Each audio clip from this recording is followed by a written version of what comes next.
and order. People are waiting for action. And for more on this, I'm joined by Christopher Walker. He's Vice President of the Center for European Policy Analysis. Christopher, Zelensky seemed keen to broaden the implications of Russia's invasion of Ukraine. Thanks for having me. I think he's right to do so, because if we look at the trajectory of Russia's posture over really more than a decade since the annexation of Crimea, it's been a pretty relentless push to menace and, in fact, wage open warfare.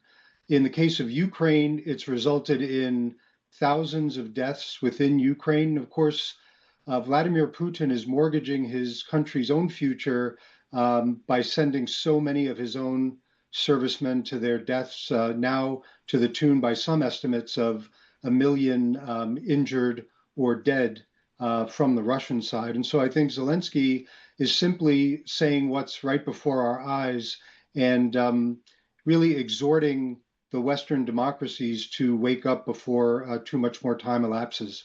Well, Russia says that it's a mistake for Ukraine to think that it can get its territory back. President Trump, though, has called them a paper tiger. What's your assessment of where Russia is with this continued invasion and its ability to continue to wage this war? Well, on the one hand, Russia has made a strategic commitment to subjugate Ukraine, to really erase it from the map. At the same time, it's clear they've made a strategic mistake in the sense that a 3-day war, in Vladimir Putin's view, is now coming up on 4 years, at a time when Russia's economy has become more vulnerable, in the sense that budget oil revenues are decreasing. There really are two economies today in Russia. One is arms and munitions of various sorts for the war effort, and everything else. And so in a sense, the position of Russia's economy is much more precarious, I suspect, than many realize. And I would also imagine that this may have informed President Trump's rather direct social media comment on the situation there. And following the rhetoric we've seen over the last few days, where do you see this conflict heading next? Well, I think on the one hand, there's no question that this has been a devastating war for Ukraine. At the same time, there has been no end of underestimation of Ukraine's resilience.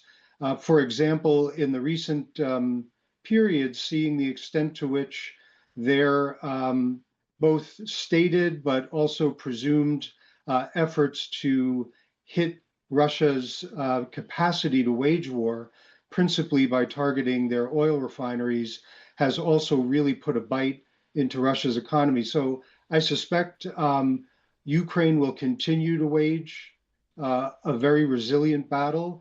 And it's just important to remind ourselves that Russia has such an enormous advantage in terms of its size, and nevertheless has not been able to make the sort of headway that its leadership claimed it would make in much shorter order. Christopher, thank you for your thoughts. Christopher Walker there, Vice President of the Center for European Policy Analysis.